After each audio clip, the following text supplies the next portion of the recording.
So I'll do a very warm welcome to you all those who have been participating before, but also a special warm welcome to Ms. Nancy Sutley and, of course, our own chairman from Aalborg Water, Lasse Frimand Jensen.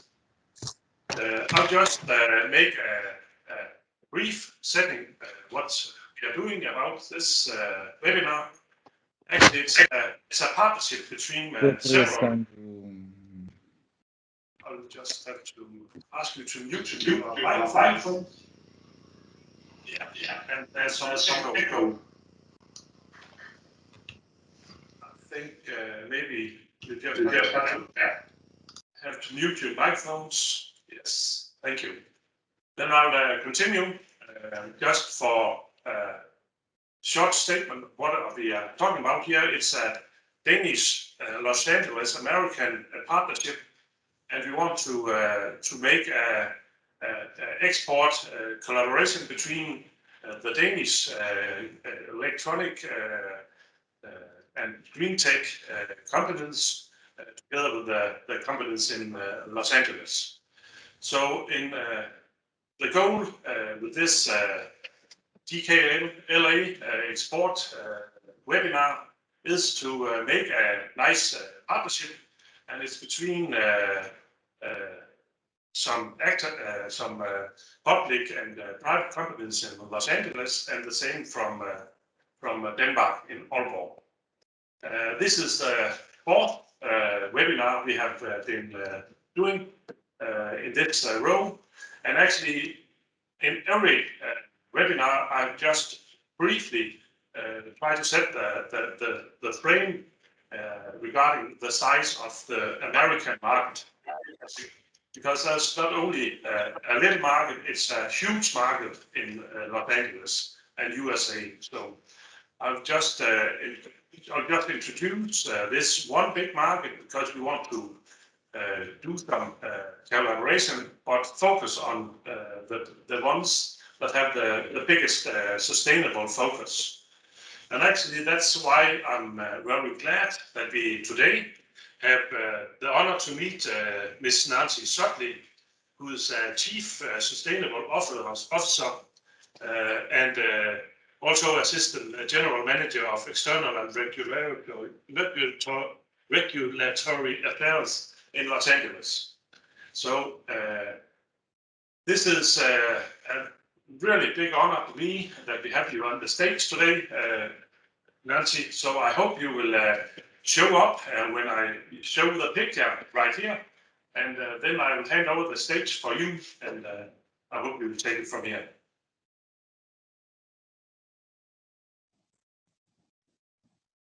Thank you. Thank you very much. I really appreciate the chance to be with all of you today, and to tell you a little bit about the Los Angeles Department of Water and Power, and look forward to the collaboration and further ties between Los Angeles and businesses in Denmark. Hopefully soon, you will all be able to come visit us here in Los Angeles and enjoy our beautiful weather. So I will tell you a little bit about the Los Angeles Department of Water and Power and what we're doing with respect to sustainability. So I think, could you go to the next slide? There we go. Okay, so the Los Angeles Department of Water and Power is the United States' largest municipally owned electric utility. So most of the electricity in the U.S. At retail is delivered by private companies, but about 20% of the U.S. and also about 20% of California is served by publicly owned utilities like the Los Angeles Department of Water and Power.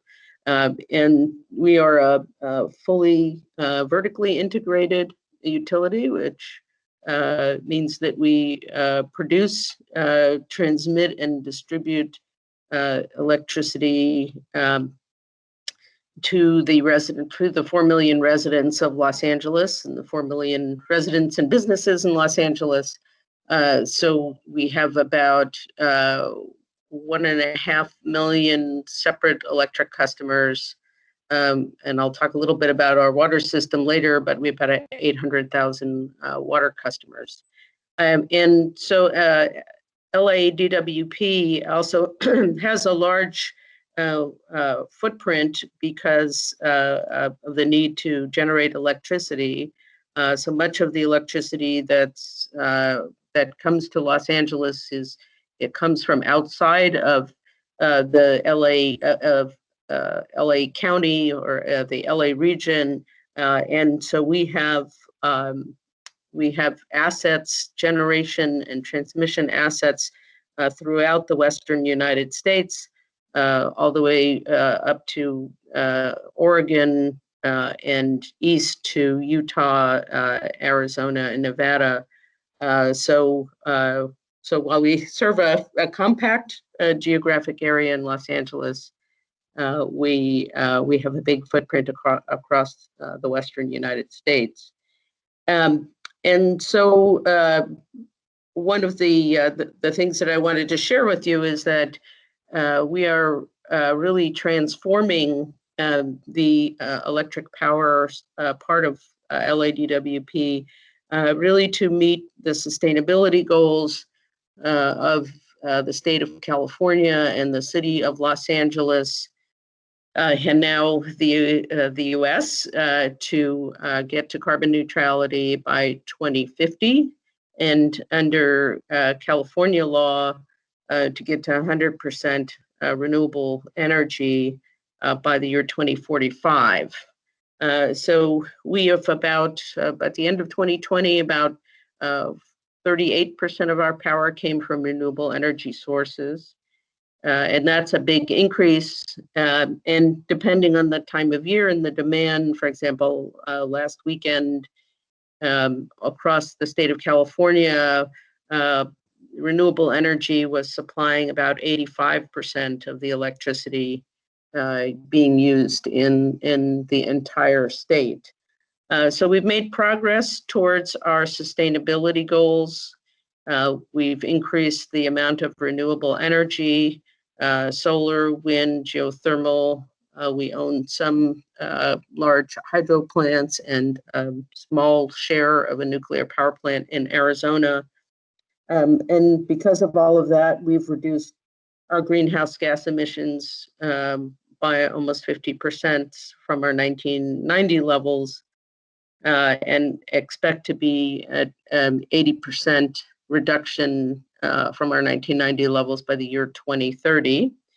And our mayor, Eric Garcetti, who's a political leader of Los Angeles, announced last week that we would get to 80% renewable energy by 2030, and that our electricity would be 97% greenhouse gas free by 2030. So one of the things that we are trying to understand is what investments are necessary for us to get to 100% renewable energy. And so we just completed a very extensive study with the National Renewable Energy Laboratory, which is part of the U.S. Department of Energy, to really analyze our entire system, really, and our entire city, really down to the individual building level, to help us understand what it will take to get to 100% clean energy.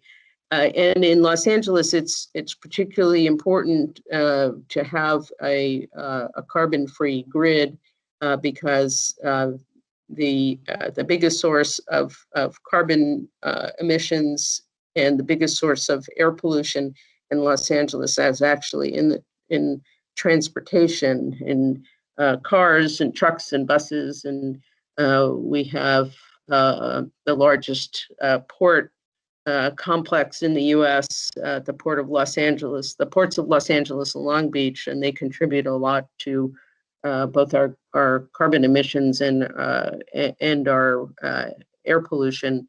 And so if we can get to 100% clean grid, we can transform the transportation sector as well by electrifying as much as possible. And so we've been making a number of investments in the infrastructure to support vehicle electrification, both passenger cars and for heavy duty trucks, buses, and heavy duty equipment. We're ahead of our goals in that respect. And then the last thing I wanted to mention with respect to the electricity generation was we are part owners of a coal-fired power plant that's located in the state of Utah. And we will be closing that coal plant in 2025 and replacing it with initially a natural gas-fired turbine. But it will also be capable of using, at the time of installation, about 35% hydrogen. And eventually, the plan is to have that turbine run on 100% hydrogen. And one of the interesting things about the location of that power plant is there's salt caverns and also high voltage long distance transmission lines. So we have access to a lot of renewable energy, and the plan is to actually make the hydrogen on site and store it in these salt caverns, and then use it when we need to run the turbines. And similarly, we're looking at also there's 4 natural gas-fired power plants that are within Los Angeles County, and we're looking at options to have them run partially on natural gas and partially on hydrogen, with the idea that by 2035 that we will be 100% fossil free. So that's a goal that was articulated by President Biden to have the power sector in the U.S. meet 100% clean energy by 2035. And so in Los Angeles, we are ready to undertake that challenge and make the investments necessary to have a carbon-free grid by 2035. If you go to the next slide, please. So I wanted to talk also about water. And for those of you who know California, water is an important issue because we don't get a lot of rain. We had a very dry winter this past winter, and we had an extended drought from about 2010 to 2016, and so I think it's safe to say that the cities in California were really built on their ability to secure water for the residents and for their businesses. So in Los Angeles, most of our water comes from outside of the Los Angeles area. If we were to only rely on the natural rainfall we get on an average year, that would support a city about 1/10 the size of Los Angeles. So these we call imported sources of water have helped Los Angeles grow to the city that it is today, but it also means that it's a complicated system to manage. And as we see the effects of climate change, it's really having an impact on those water supplies. So our imported water comes from 3 primary sources. One is an aqueduct system that only serves Los Angeles, which goes to the eastern side of the Sierra Nevada mountains. We also get water from the western side of the Sierra Nevada mountains through the State Water Project, which takes water from two of the large rivers in the Central Valley of California, and then third from the Colorado River. We purchase that water through a wholesale water agency called the Metropolitan Water District of Southern California. What's happened really over about the last 50 years is it has been increasingly difficult to get those imported water sources for a number of reasons, including protecting the ecosystems and habitats, the environmental review process, and as I said, climate change. So in California, most of the water, we have a wet-dry cycle that goes through the year, so it's wet in the winter and dry the rest of the year. And most of our water is stored in the form of snow in our high mountains. One of the real significant impacts of climate change is the warming temperatures and affecting the ability to store water in the form of snow in the mountains. So we really have to plan for a very different future when it comes to water, one that relies less on these sources of water that come from hundreds of miles away and more in developing local sources.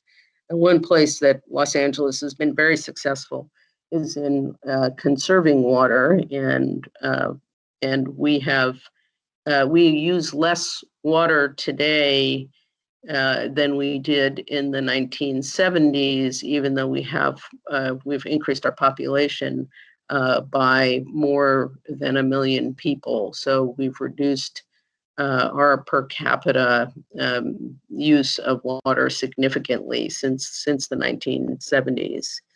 And we're also investing in water recycling. We have some water recycling that's primarily used for outdoor irrigation uses, but we have a big project to convert the largest wastewater treatment plant west of Chicago, which sits just south of Los Angeles International Airport. So if you ever fly out of LAX, look to your left, you'll see a very large wastewater treatment plant.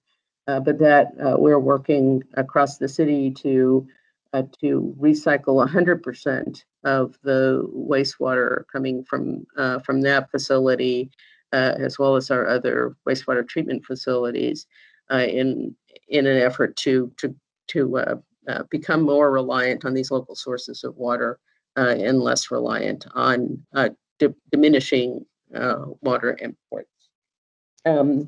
So with that, I will stop and see if there's, do you want me to take questions now or comments? Yeah, I think it would be marvelous if we could take some questions. I hope you can stay on the webinar the rest of the half an hour. So if we have some more questions, we can take it in the end. Yes. I can see that there's a question from Alan Nestjerding. Please take the scene, Alan. Yes, thank you, and thank you, Mrs. Sutley, for an interesting presentation. You know, as a Dane who is actually worried about the state of the planet, I have to congratulate you on your work with sustainability, and it's nice to see that you, with the new administration in Washington, have US back in the global driver's seat. So that's great. And you are doing a great job in California as well. I think it's impressive that you have this these methods of actually conserving water and saving water. So you're back at the 1970 level for water use. I think that's very impressive. What I was wondering is, could you elaborate a little bit on the governance structure of water supply. And the reason why I came to think of this question is that you talked about the need of opening up local water sources. So I was thinking about who is actually owning the water, how do you find it? And I mean, is it a free good that both public and private companies can sell, stuff like that? Yes? Sure. I'm happy to take that question.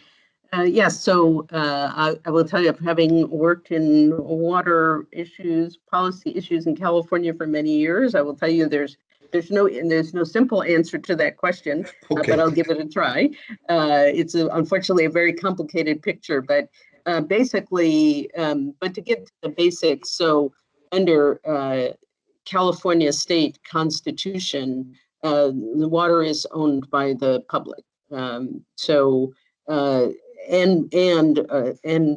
the Constitution says that water should be put to beneficial use. So that's sort of the overall governance of water in California. So what California has is a fairly complicated system of what we call water rights. So we don't own the water, but we do have rights to use it. And so, for example, for Los Angeles, this is one of these strange facts is that we have something that are called Pueblo water rights, which date back to when California was a Spanish colony before it became part of the United States, and so those Pueblo water rights were given to the essentially the city of Los Angeles, and when California became part of the United States, those rights transferred over. But that's a small part of our sort of our rights to water. So we have water rights along our aqueduct, the Los Angeles Aqueduct, and the Metropolitan Water District has water rights along and access to water through the contract through the State Water Project. And similarly, the Colorado River goes through 7 U.S. states, and so there is actually an agreement among those 7 states and the U.S. federal government on how water is allocated on the Colorado River. But to get down to the local issues, so within the city of Los Angeles, the LA Department of Water and Power has the water rights to all the water within the city of Los Angeles. And so we essentially manage all the water. There are private companies in California that provide water in other parts of the state, and I believe it's about 20% of the state's population is served by private water utilities and what are called mutual water companies, or sort of cooperatively owned water agencies or water companies that are. So we are, many of the water agencies in California are sort of what we call a subdivision of the state. So they're actually sort of political entities governed by state law and local law as well. And then within the city of Los Angeles, the wastewater system is operated by a different agency called the Bureau of Sanitation, but we work very closely with them.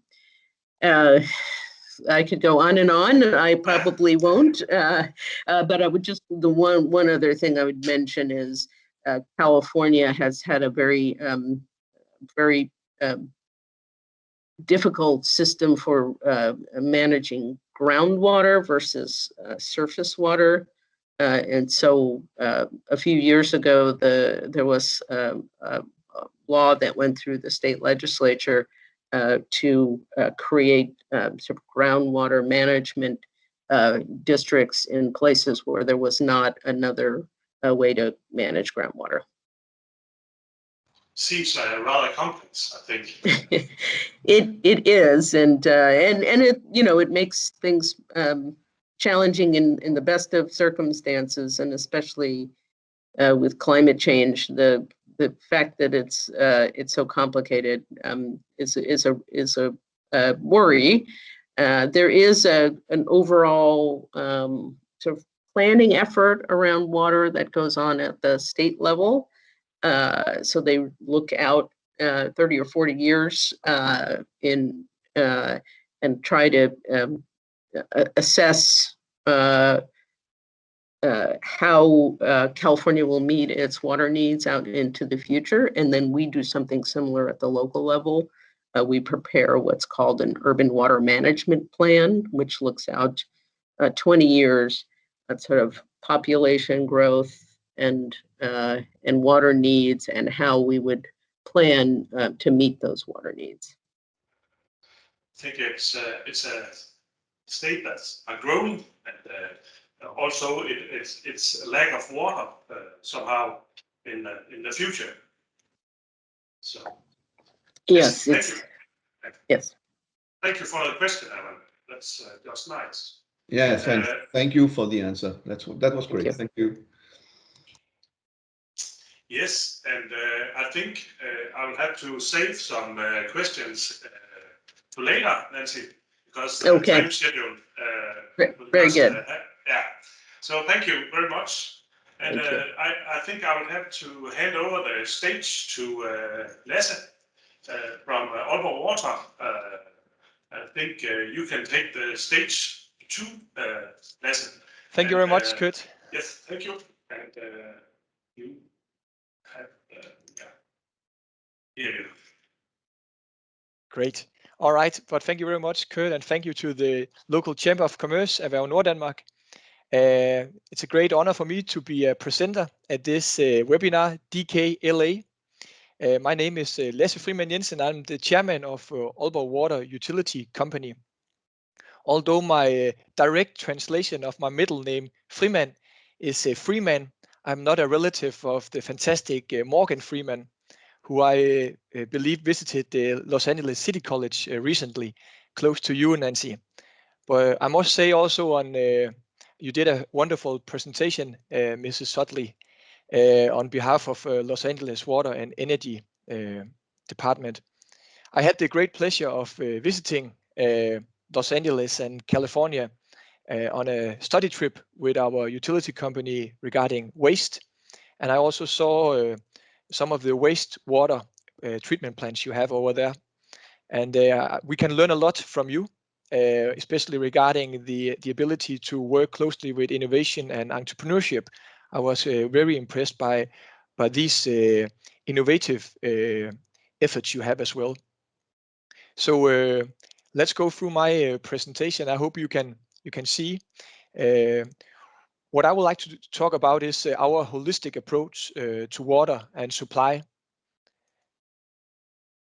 and wastewater treatment. So the topics will be regarding water, meaning rainwater, drinking water, and also the wastewater. So there are a few things that you should know about regarding Denmark and the Danish approach. We have what we call a history of cooperative solutions when it goes for water and energy. All of our wastewater utility companies are publicly owned in Denmark and have a non-profit target. The majority of our drinking water utilities companies are also publicly owned. Some drinking water utilities are privately owned, but work in the principle of a non-profit company. I know Albert Hammond sings it never rains in Southern California, but in a music context, it should have been in a Danish setting. Why does it always rain on me? Because we have so much rain in Denmark, around 765 millimeters every year. We don't use the rainwater, but we need to control it in order to prevent and protect our urban areas. We have also we use the drinking water by using the groundwater, And although we are challenged by the increasing pesticides and the different long-term solutions, how to handle this. So just to compare a little, the company you represent, Nancy, Los Angeles Water Department and Power, you are and we are both publicly owned utility companies with a non-profit aim. We don't have as many customers as you have. We have above 200,000 customers. All of our water supply comes from groundwater sources.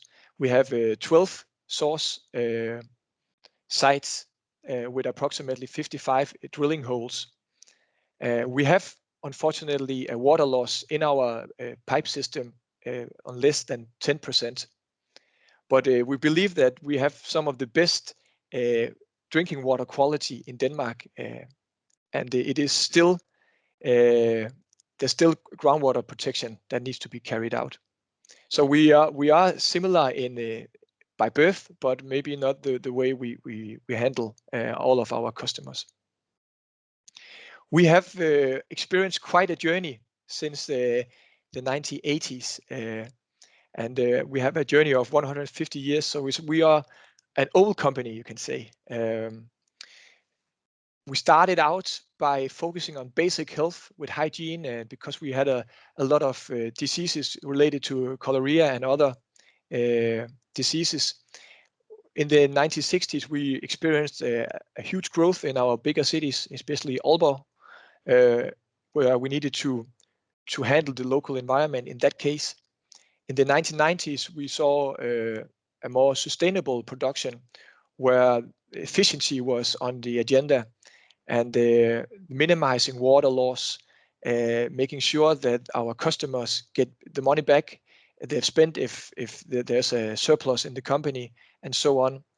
And now we have developed into a company that is focusing on a more circular economy approach connected to United Nations 17 Sustainable Development Goals, where we try to recreate some of the assets water has in general. So the key to success for us has been based on different elements.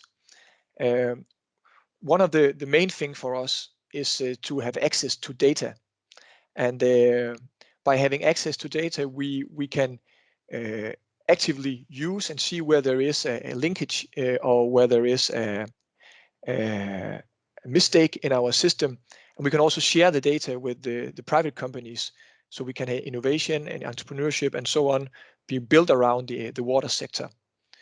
We can also we know that knowledge is needed. We need highly skilled experts, sometime within our own company, but we also buy in a lot of external advisors and companies who come in and help us. We invest heavily in new technologies, even though it might not be beneficial on a short-term mindset. It can be, we focus on a long-term mindset. And we also try to find synergies, just like you do, Nancy, in Los Angeles, between the water and energy sector. For example, utilizing wastewater temperature for water, heating pumps, and then sending it out to the customers in order to heat up their houses. So in terms of the wastewater, we are planning, when we do wastewater planning, we do it on a 100-year scale, because we know the pipes will be here for the next approximately 100 years. So we started out in the millennium to create a vision called year 2100. And then the mindset was to see wastewater as a resource, not waste. In order to do that, in order to carry that out, we needed a separation of rainwater and wastewater in two different pipe systems. And we also decreased the amount of wastewater treatment plants we have in order to centralizing and make it more high-performing plants we had. So this whole centralization we've had on the water, wastewater treatment has been quite the opposite when we go to rainwater. It has been a more decentralized rainwater management system we have tried to establish, and I will get back to that later on in my presentation. When it goes to drinking water, which we want to protect as much as we can our source, meaning the groundwater source, and we do that by planting trees, by afforestation, and also to have restricted cultivation on agricultural land close to our drilling holes and sources. So we have more than 150 years of experience in all kinds of water situations with our drinking water, but we still maintain clean water. And if in case there is it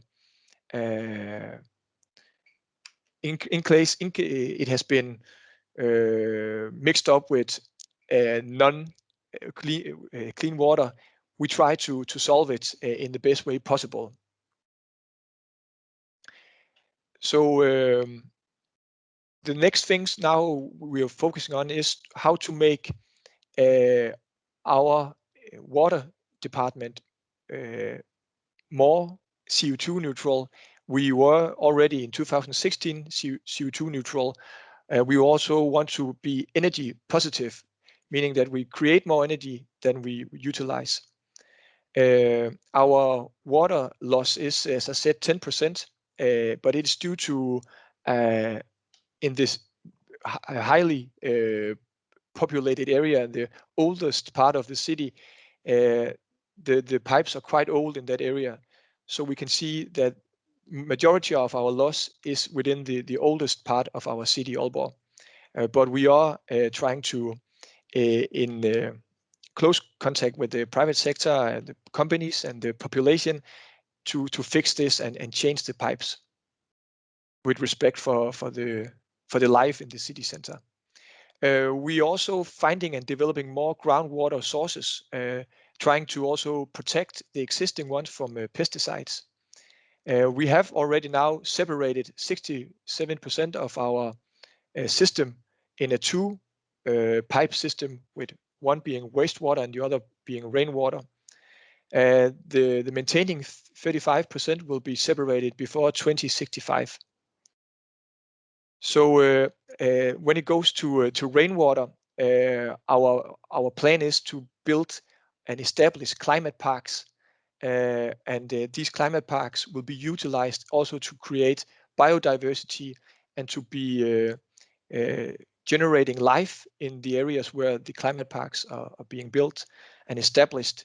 One area, a new area, is Sofien, where it's not only controlling and utilizing rainwater for biodiversity purposes, but it's also creating life, and people can utilize it for activities. Yeah,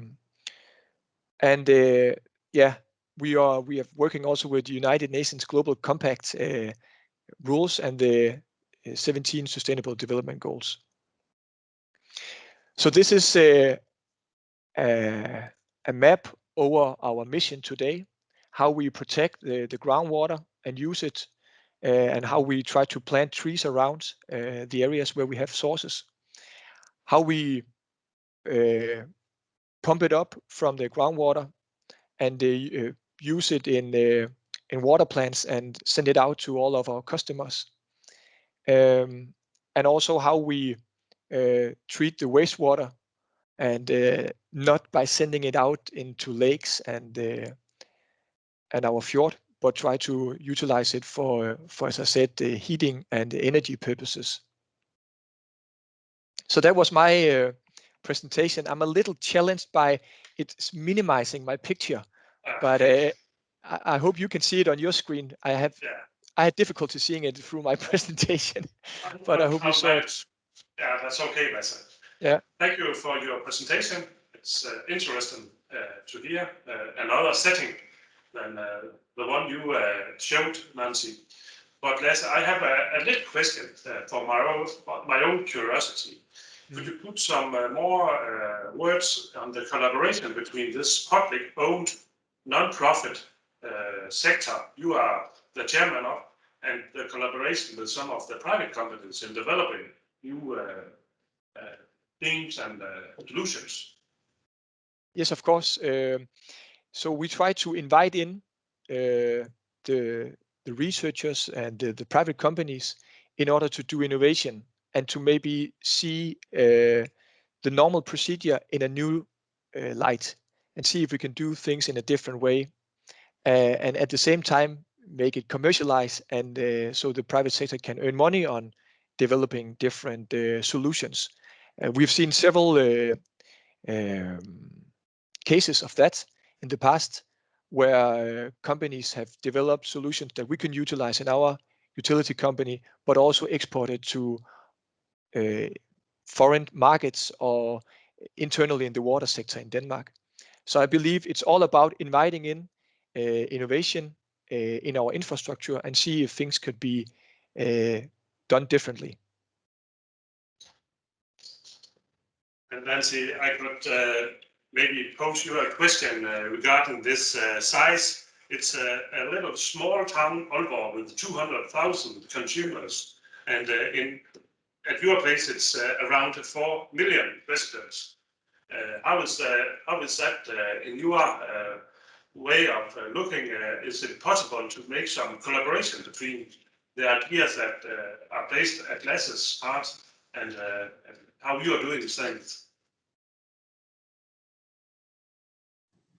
Yes, of course. We do a lot of collaboration and learning among our other water providers in not just in California but across the U.S. It's we're always trying to understand what others are doing and whether it's applicable in Los Angeles. And I was very interested in the using wastewater treatment as a heating source. Heating is not our most pressing need usually in California and Los Angeles, except for a few months of the year where it gets a little chilly. But we are really, as we look at decarbonization and reaching carbon neutrality, one of the things that we are trying to figure out is how to decarbonize our buildings. Most buildings in Los Angeles use natural gas for both heating, space heating, and hot water. So I was interested to hear about your efforts around capturing the waste heat from your wastewater treatment. And, I'll ask our wastewater folks if they've thought about something similar in LA. Yeah. They just called.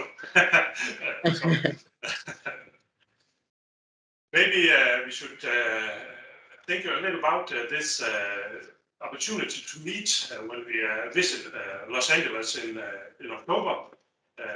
Actually, we are going to make some rather detailed plans of which companies, which public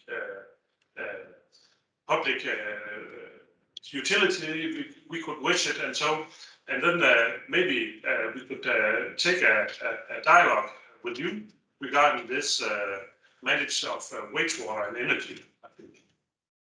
And Thomas Reeves, I can see you have raised your hand. Good morning, Nancy, and thanks for being here today. I have two questions for you.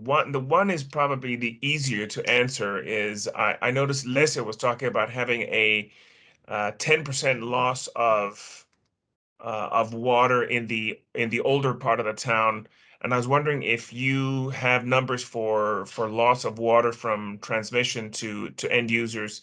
But the other part of it is the more interesting one, is where you see opportunities for the LADWP to engage with countries that have been thinking about sustainability for a longer time, and specifically, of course, where you see opportunities for Danish companies to engage with the LADWP. Thank you. Happy to take both of those.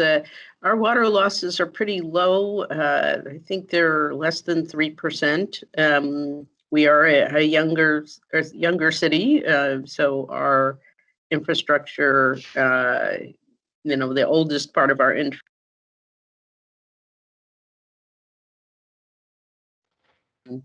we also have. Sorry, Nancy. I think your video stalled, so we couldn't hear the last part of your answer. Would you please? Yeah. Sorry. Is that better? Can you hear me? I might turn my. Much better. Yeah, okay. Sorry. My internet isn't great. So we have a water loss, I think less than 3%. And we're a younger city, so we don't have the same challenges with very old pipes. But we do have we have increased our maintenance and pipe replacement schedule to try to avoid water losses. So that's something I know our folks are very proud of. And with respect to opportunities, we are always very interested because we have a big challenge ahead of us, both on our both in the power system and our water system, in meeting these very ambitious sustainability goals. And so we are very interested in technology and in what others are doing that help them on the sustainability journey, so to speak. So we're very interested in learning what's out there, and both in the sort of technology to produce energy, but also to manage the grid, and then also to help our customers manage their energy use. And similarly on the water side, really about how we use the system we have more efficiently, and how we introduce new technology to increase sustainability. So we have a partnership with the Los Angeles Clean Tech Incubator, which was started by the city of Los Angeles and is now its own nonprofit. But we actually provide them their building and also work with them. So, and they also have sort of reach into the international world as well. And of course, World Trade Center Los Angeles does a good job of connecting us with the rest of the world. So we're always very interested in technology. Thank you. And Lasse, yeah, you have raised your hand. Yes, I have. It's just it's so interesting to hear all this data we can provide the listeners with. But in order to get the data, we need the digital solution for example, the water meters. Is it something you're working on, Nancy? Can the customers of Los Angeles Department of Water and Power, can they track their own use of water and see those things? And how do you handle these water meters? Thank you. Yeah, we are. I would say that we are not on the leading edge when it comes to water meters in particular, for a few reasons. First of all, we about 60% of people in Los Angeles live in apartment buildings, and most of them are master metered for water. So it's a little challenging to get an accurate read on individual water use if you live in an apartment building. And then we have not widely deployed smart meters, so we are looking at that, and also looking at other technology and other technological solutions that would provide us with that information without necessarily replacing all 800,000 water meters, or it might be probably more than that. So, so we're very interested in some of those technologies that can provide that level of data, both on our side of the meter and on the customer side of the meter. So that's an area of, and there are some companies here in the U.S. and I'm sure around the world that are providing those kinds of technology solutions and AI type and other digital solutions that don't necessarily require us to replace all of our meters. The other area where we don't, some places will split the meters between outdoor use and indoor use, which we don't do. We have a pretty good idea of, in a typical household, what that looks like, but the real opportunities for water conservation at this point, given the investments we've made, are really in reducing outdoor water use. So that's something we're focusing on as well. Thank you. And I think, yeah, a lot of interesting things that we can think about, and maybe we could talk about it in the later settings. But Lasse, could you explain this change of meters in Aalborg? Because as I reckon, you are actually doing this overall your area where you have this private meters. Could you put some words on that? Yes, I can. So I think we were in the same situation as you talked about, Nancy, for a long time in our customer setting, where we have to go and look in the closet and find the meter and report it in to the utility company how much we have used. But now we are installing 24,000 digital meters, reporting all the time. It's beneficial for you as customers. You can track your own use. We know that more aware customers of water would also affect that they don't use so much water. So they're more aware of the use of water when they can track it with an app or online. And we can also easily track if there is a break in our system, if there is a leakage somewhere, and if it's a building complex and many apartments is based in this complex, we can easily track where there is a leakage and fix that more efficiently. And again, the data also can be shared with researchers like Ellen, representing Aalborg University, and others, and try to create new innovative ways of dealing with this data. So there's many advantages of having these digital meters. Yes. Thank you. Yes, I'll just have to see if there are some more questions for Nancy, how we are having her online and for ourselves. So please feel free to pose a question too, if you have. Because the time is running and we have a shortage of time right now. So actually, Nancy, I really want to make a great thanks to you for participating in this webinar.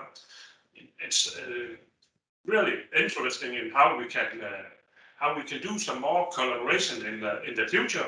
And I think the future is right up. So we have the same obstacles in doing a better task for the world, and I think we can do a lot of things together.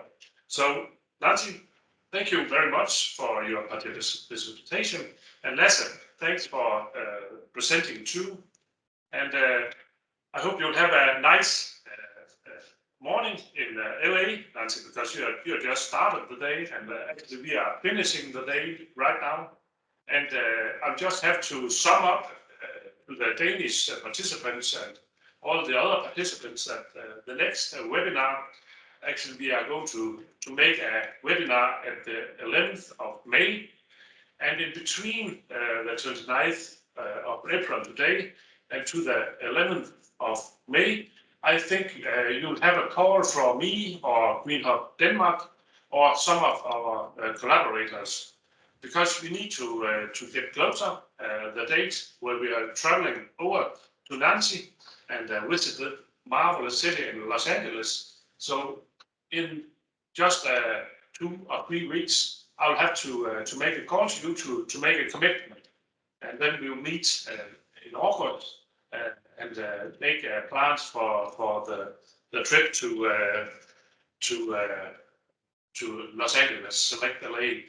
So that's just a little sum up. Actually, I just got a little question for you, Nancy. I hope you can manage to just to answer that question, because it's just came in on our mail, and actually the question is about the price for water in LA. Is it it's a similar price all over Los Angeles, or is a different price for consumption of water? So, so all the prices for water are based on the cost of providing the water, and so. But what we've done in Los Angeles, in part to encourage people to conserve, is our water rates are all based on volume. So there's really no fixed charges. So the more water that you consume, the more you pay. We also have what are called tiered rates. So increasing block rates, again, to encourage people to conserve water. So for basic indoor household use, that first block of water is very cheap, and then as you use more and more, the price per unit goes up, and that's based on looking at the different sources of water. So the water that the sort of cost of providing the water that sort of we control, that we have rights to, is the relatively cheaper one, and then the water that we purchase from the wholesale water provider, Metropolitan Water District, is much more expensive. So if your water use is high enough that we sort of assign you that water, and so that's been very effective in helping to send the signal to our customers of the importance of conserving water. So yeah. Yeah, thank you. That's astute. So the time is coming to 6 o'clock in Denmark, and I think it's about 9 o'clock in Los Angeles. That's right. And you have all the day in front of you, Nancy. And actually, now we are going to our dinner tonight. So I'll have to just sum up and remind you all of the next webinar that we have the 11th of May. And just to make a huge thanks to you, Nancy, I'll have to thank again, and I'm looking very much forward to meet you in Los Angeles to October. So I have to. Thank you, and we look forward to seeing you all in Los Angeles in October. It'll be beautiful here, and looking forward to meeting you all in person. Yeah, nice. Thank you very much. And see you in Los Angeles, and all the Danes and all the participants, see you again on the 11th of May. And as I mentioned, I will just have to follow up on all of the companies and the participants on the trip to LA in the 20th and 21st of October. So please make a huge cross in your calendar, and then I will get back to you. So have a nice day all, and have a nice evening in LA. So see you later. Thank you.